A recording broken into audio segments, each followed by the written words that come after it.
GSIS gives better loan terms at mas malinaw na statement of accounts para sa mga guro.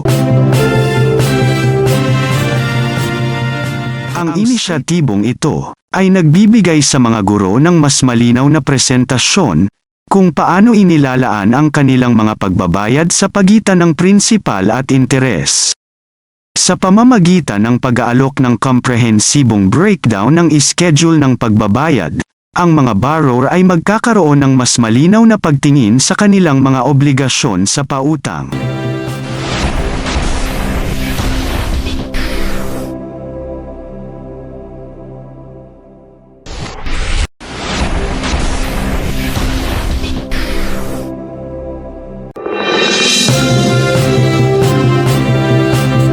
Magandang araw po mga kaguro. GSIS gives better loan terms at mas malinaw na statement of accounts para sa mga guro. Ang State Pension Fund na Government Service Insurance System, GSIS, ay nagsasagawa ng mga bagong hakbang upang makatulong na pasiglahin ang higit na transparency sa pag-compute ng mga pautang ng mga guro, habang naglulunsad ito ng bagong programa sa pagpapautang na may mas mababang rate ng interes at mas mahabang panahon ng pagbabayad.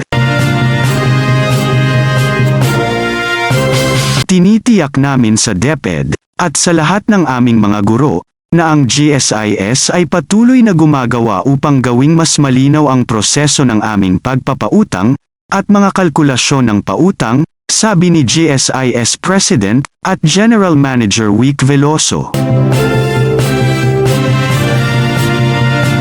Sa isang liham kay DepEd Secretary at Vice President Sara Duterte, tiniyak ni PGM Veloso sa DepEd na ang GSIS ay ganap na nakahanay sa DepEd matatag agenda sa pagtulong sa mga guro na mapabuti ang kanilang kakayahan sa pananalapi.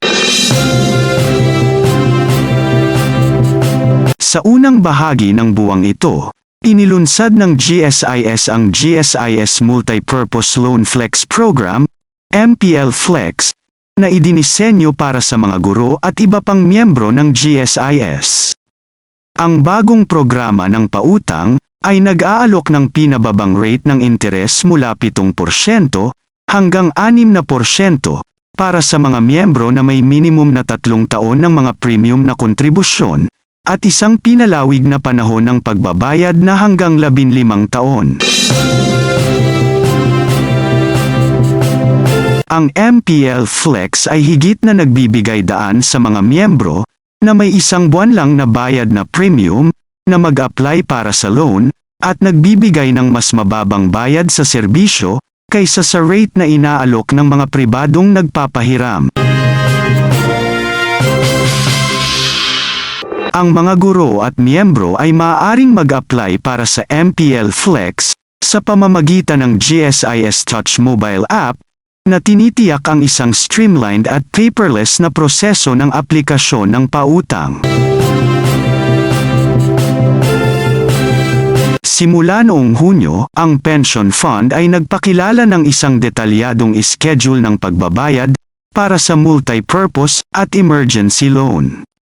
Ang inisyatibong ito ay nagbibigay sa mga guro ng mas malinaw na presentasyon kung paano inilalaan ang kanilang mga pagbabayad sa pagitan ng prinsipal at interes.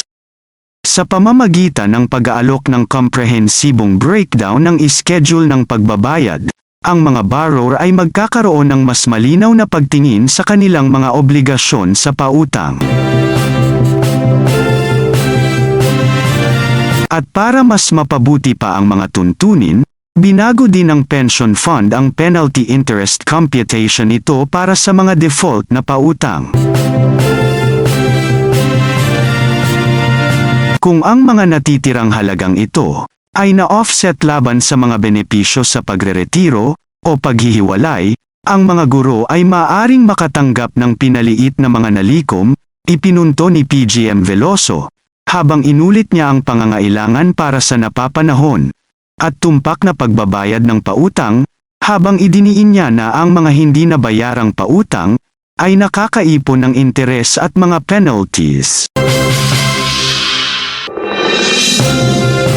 Para sa karagdagang detalye sa MPL Flex at iba pang mga programa, maaaring bisitahin ng mga miyembro ang GSIS website, www.gsis.gov.ph, ang GSIS FB page, at gsis.ph, o tumawag sa contact center sa 8-847-4747.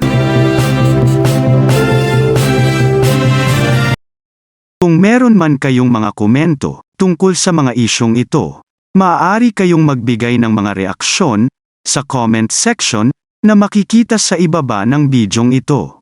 Maraming salamat, at kung ikaw ay interesado ng mga bidyong tulad nito, mangyaring suportahan ang channel na ito sa pamamagitan ng pagpindot ng like, pag-share ng mga video, at kung bago ka pa lang sa channel na ito, please subscribe sa channel na ito at pindutin ang notification bell at piliin ang all upang maabisuhan ka para sa mga paparating pang mga videos.